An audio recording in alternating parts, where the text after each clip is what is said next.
गौतम की बुद्धत्व प्राप्ति।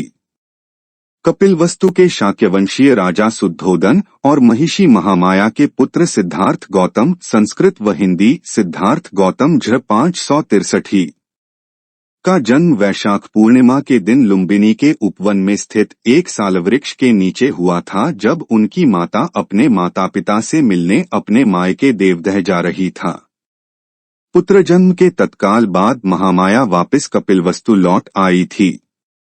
तावविंस देवों से शिशु के जन्म की सूचना पाते ही शिशु के दादा सिंहनु के गुरु तथा राजपुरोहित तत्क्षण कपिलवस्तु पहुंचे। शिशु को अपनी गोद में उठाया। जैसे ही शिशु को निकट से देखा तो उनकी आंखें पहले तो खुशी से चमक उठीं, लेकिन फिर आंसुओं में डूब गईं।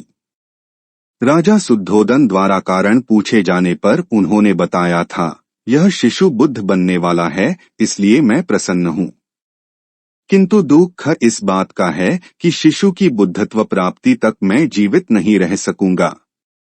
शिशु के जन्म के 5वें दिन उसके नामकरण के अवसर पर 108 ज्योतिषियों को आमंत्रित किया गया था, जिनमें 8 विलक्षण ज्योतिषी भी थे। उन 8 में से छत, राम, ध्वज, लक्ष्मण, मंती, भोज और सुदंत ने यह भविष्यवाणी की थी कि वह शिशु या तो चक्रवर्ती सम्राट बनेगा या एक बुद्ध। किंतु सबसे कम उम्र के ज्योतिषी कोंडन का कथन था कि वह शिशु निश्चित रूप से एक बुद्ध बनेगा। शिशु का नाम सिद्धार्थ गौतम रखा गया। 7वें दिन सिद्धार्थ की माता का देहांत हो गया। तब उसके लालन पालन का दायित्व उसकी मौसी महापजाप्ती ने लिया। वह भी शुद्धोदन की एक रानी थी और उनका विवाह भी शुद्धोदन के साथ उसी दिन हुआ था जिस दिन महामाया का 16 वर्ष की अवस्था में सिद्धार्थ ने शाक्यों की एक सभा में अपने अद्भुत युद्ध कौशल दिखाए। सारभड़क जातक के अनुसार तो उन्होंने एक ऐसे धनुष को उठा अपने कर्तव्य दिखाए थे जिसे 1000 आदमी मिलकर भी नहीं उठा सकते थे। किंवदंती तो यह है कि उनके शौर्य से प्रसन्न हो उन्हें 40,000 शाक्य कन्याओं के हाथ प्राप्त हुए थे, जिनमें सुधबुद्ध की राजकुमारी बिंबा उनकी प्रमुख रानी बनी थी, जो बाद में राहुलमता के नाम से बौद्ध साहित्य में विख्यात हैं। बिंबा ही भद्दकच्छा, सुभद्रका और यशोधरा, हिंदी संस्कृत यशोधरा के नाम से जानी जाती हैं। 29 वर्षों तक ठरभ, ठसुरभ और ठसुभ नामक प्रासादों में राजवैभव भोगने के बाद सिद्धार्थ संसार से विमुक्त हो संन्यास को उन्मुख हुए। कहा जाता है कि उन्होंने एक बार किसी रोगी को देखा और अनुभव किया कि हर कोई जो पैदा होता है रोग और व्याधि से पीड़ित होता रहता है। फिर उन्होंने किसी वृद्ध को देखा। इससे उन्हें यह विदित हुआ कि हर कोई जो जन्म लेता है कालांतर में वृद्ध भी होता है, तत् उसके हाथ पैर शिथिल और जर्जर हो जाते हैं। फिर जब उन्होंने एक मृत को देखा तो यह ज्ञान पाया कि हर कोई जो जन्म लेता है एक दिन मृत हो अपने संसार और नश्वर शरीर को भी छोड़ जाता है, तब सारे सुख सुविधाओं और वैभव की वस्तुएं निरर्थक हो जाती है। संसार सारहीन है। अंतत जब उन्होंने वैभव का त्याग कर सत्य का अन्वेषण कर रहा था तो उन्होंने भी संसारिकता का परित्याग कर संन्यास वर्ण कर गृहत्याग किया। शाक्य, कोली और मल्ल राज्यों को पार कर सन्यासी के रूप में वे राजगीर आदि स्थानों पर भटकने लगे। इसी क्रम में उन्होंने अकारक काम और उद्धक्राम पुत्र को अपना गुरु बनाया, किंतु उनके दर्शन व विचार से वे संतुष्ट नहीं हुए।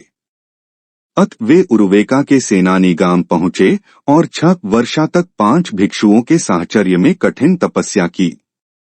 कठिन चरम तप 2 मार्ग की अनुपभुक्तता जान पुन वे साधारण भोजन ग्रहण करने को प्रेरित हुए, जिससे खिन्न हो उनके 5 भिक्षुमित्र खिन्न हो उनका साथ छोड़ सारनाथ के इसिपत मिगदात को प्रस्थान कर गए। सिद्धार्थ की साधारण भोजन ग्रहण करने की इच्छा सुजाता नाम की एक कन्या ने सोने की कटोरी में खीर अर्पित कर पूरी की। वह दिन वैशाख पूर्णिमा का था। गौतम ने निरंजरा नदी में स्नान कर खीर खाई और फिर कटोरी नदी में ही छोड़ दी, जो डूबती हुई नागराज काल के निवास स्थान पर जा पहुंची थी। फिर सारा दिन सालोक वन में व्यतीत कर शाम को वे पीपल के एक पेड़ के नीचे जा बैठे। वहीं सोतीय नामक एक घसियारे ने उन्हें 8 मुट्ठी घास दिए। घास को उन्होंने पूर्व दिशा की ओर रख उसकी आसनी बनाई। फिर उस पर बैठकर उन्होंने यह प्रतिज्ञा की कि जब तक वे बोधि नहीं प्राप्त करते तब तक वहां से नहीं उठेंगे। उनकी प्रतिज्ञा के तेज से महाब्रह्म और सारे देव उनके सामने प्रकट हो उनकी स्तुति करने लगे, किंतु उनकी दृढ़ मार शैतान ने उन पर आक्रमण किया, जिसके भय से सारे देव वहां से भाग खड़े हुए। मार से उनकी रक्षा तब केवल 10 पारमियों ने की। इन पारमियों को उन्होंने बोधिसत्व बनने के बाद के 550 जन्मों के कठिन संघर्ष के क्रम में अर्जित किया था। पारमी 10 होते हैं दान, शील, नेकखम्म या नौकम्म, प्रज्ञा, वीर्य, खंति या धैर्य, सत्य, अधिष्ठान, मेत्ता या मैत्रेय और उपेक्षा या संभाव अथवा अनासक्ति। गौतम से परास्त हो जब मार और उसकी सेनाएं भाग खड़ी हुई तो सारे देवों ने विजेता की जय जयकार की। तप में लीन गौतम ने रात के पहले प्रहर में अपने पूर्व जन्मों को जाना, दूसरे प्रहर में दिव्यचक्षु को पाया, तीसरे प्रहर में परिचस्मुप्पाद के ज्ञान को और अंतत प्रत्यूष काल में संबोधि की प्राप्ति की, ज्ञान को जिससे वे पच्चेक प्रत्येक बुद्ध बने।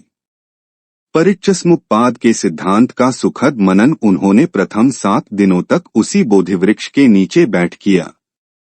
दूसरा सप्ताह उन्होंने अजपाल निग्रोध वृक्ष के नीचे बिताया, जहां उनकी भेंट एक घमंडी ब्राह्मण से हुई थी और जहां उन्होंने मार की 3 कन्याओं को परास्त किया था।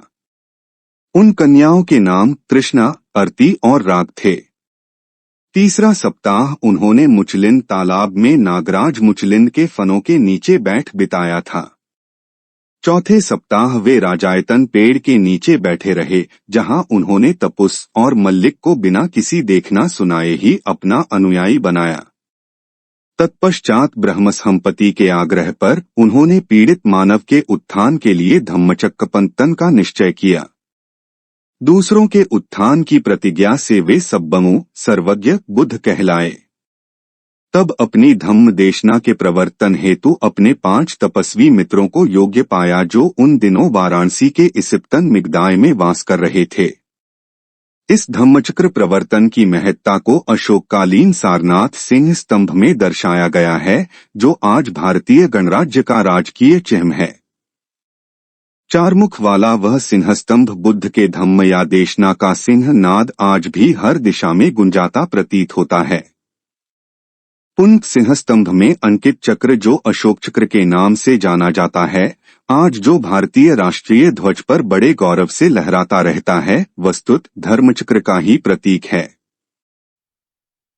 ऐसे ही रोचक और ज्ञानवर्धक वीडियो को रोजाना सुनने के लिए वीडियो को लाइक करें और चैनल को सब्सक्राइब करें। धन्यवाद।